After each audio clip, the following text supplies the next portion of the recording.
शीतल और अभिमन्यु की शादी को 5 साल हो चुके थे, लेकिन अभी तक उनका कोई बच्चा नहीं हुआ था। इसकी वजह से शीतल और अभिमन्यु परेशान रहते थे, लेकिन उन दोनों से ज्यादा परेशान थी शीतल की सास, यानी अभिमन्यु की माँ जानकी देवी। जानकी देवी चाहती थी कि जल्दी से जल्दी उनकी गोद में पोता या पोती आ जाए, और इसीलिए वो अपनी बहू शीतल को लेकर एक दिन हॉस्पिटल पहुंची।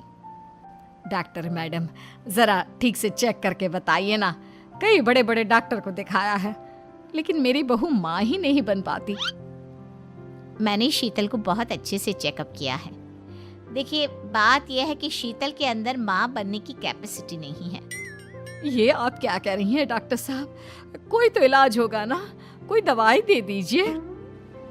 देखिए, कुछ प्रॉब्लम ऐसी होती है जिनका कोई ट्रीटमेंट नहीं होता। आई एम सॉरी टू से, लेकिन शीतल कभी माँ नहीं बन सकती, क्योंकि उसके यूट्रस में अंदर से ही कुछ प्रॉब्लम है।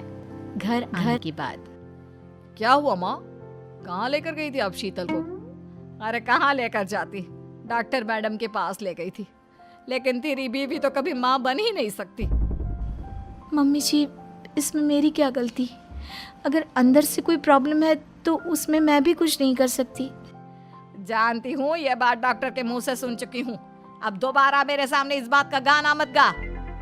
अरे माँ, परेशान होने की जरूरत नहीं है, हम सोचते हैं ना कुछ। अरे क्या सोचेगा तू? जब डॉक्टर कह चुका है कि तेरी बीवी माँ नहीं बन सकती, तो बता क्या सोचेगा तू? कहाँ से लाएगा बच्चा? माँ, ये तो मैं भी नहीं जानता। अभिमन्यु, क्यों ना हम अनाथ आश्रम से एक बच्चा गोद ले आए?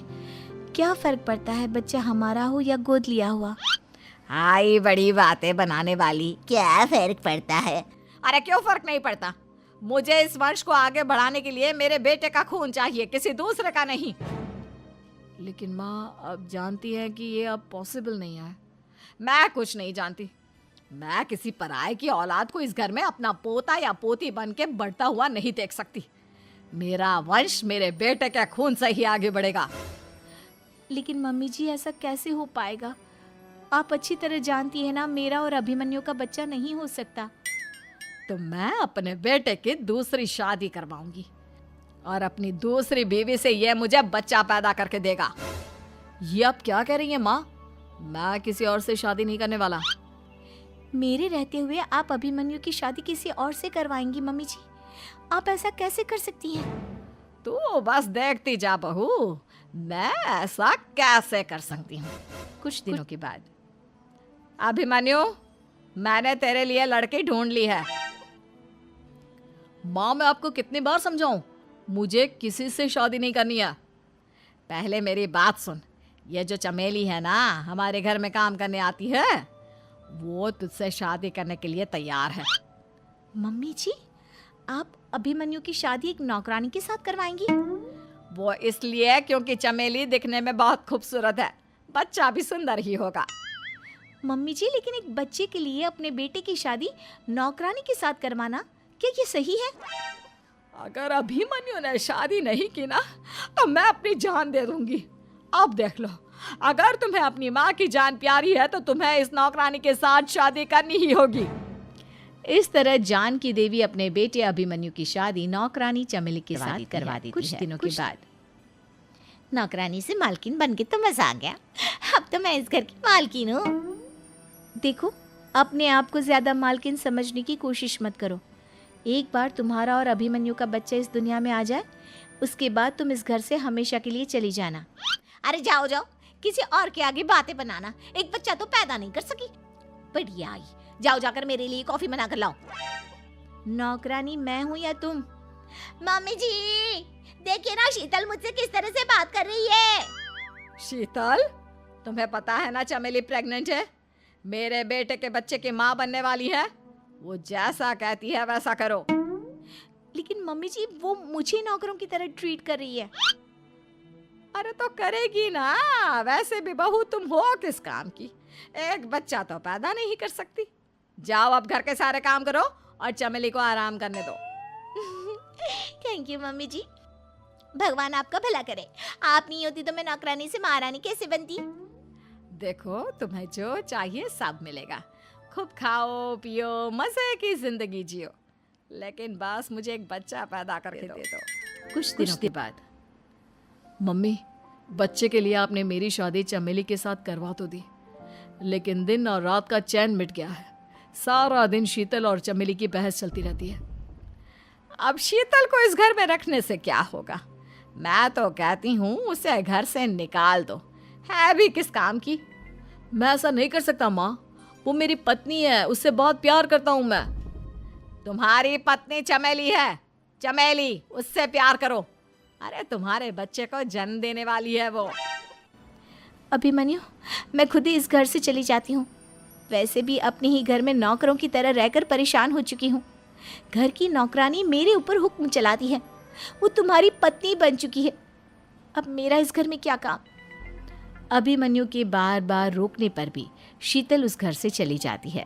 कुछ दिनों के बाद चमेली एक बच्चे को जन्म देती है। भगवान ने मेरी सुन ली, मेरे बेटे का घर भर गया, उसका अपना बच्चा इस दुनिया में आ गया। मम्मी जी, बच्चे को हाथ लगाने से पहले मेरी एक शर्त तो सुन लो। तुम कहना क्या चाहती हो चमेली? आपकी मम्मी को बहुत शौक था ना अपने पोते को खिलाने का। अब देखो, इस दुनिया में हर चीज की कोई ना कोई कीमत तो होती है। तुम अपनी आधी प्रॉपर्टी मेरे नाम कर दो, बच्चा तुम्हारे नाम। अरे लेकिन मैंने अपने बेटे से तुम्हारी शादी करवाई है, अब ये सौदेबाजी कहाँ से आ गई? जो औरत अपनी बहू को घर से निकाल कर एक नौकरानी के साथ अपने बेटे की शादी करवा दे, वो तो सौदेबाजी कर ही सकती है ना। उसका कैसे भरोसा कर सकते हैं? मुझे बस आप लोगों की प्रॉपर्टी चाहिए, उसके बाद ही बच्चे को आप हाथ लगा सकते हैं। मैंने कहा था ना मम्मी, आप गलत कर रही हैं। देखिए, उसका नतीजा आपके सामने है। जब शीतल को पता चलता है कि अभिमन्यु और चमेली का बच्चा दुनिया में आ गया है, तो वो अपने घर पहुंचती है। अभिमन्यु, कहाँ है आपका बच्चा? क्या मैं उसे देख सकती हूँ? कुछ भी मत पूछो शीतल, माँ की हुई एक गलती हम लोगों पर भारी पड़ रही है। वो नौकरानी अपनी औकात पर आ गई है और अब हमसे अपनी आधी प्रॉपर्टी मांग रही है, वो भी बच्चे के बदले में। एक बात कहूँ अभिमन्यु, आप उससे कुछ भी देने से मना कर दो। अरे कैसी बात कर रही हो? मेरे बेटे की औलाद है उसके पास, ऐसे कैसे मना कर दे? मम्मी जी, वो अभिमन्यु का बच्चा नहीं है, वो चमेली और उसके बॉयफ्रेंड का बच्चा है। ये तुम क्या कह रही हो शीतल? ये देखिए वीडियो।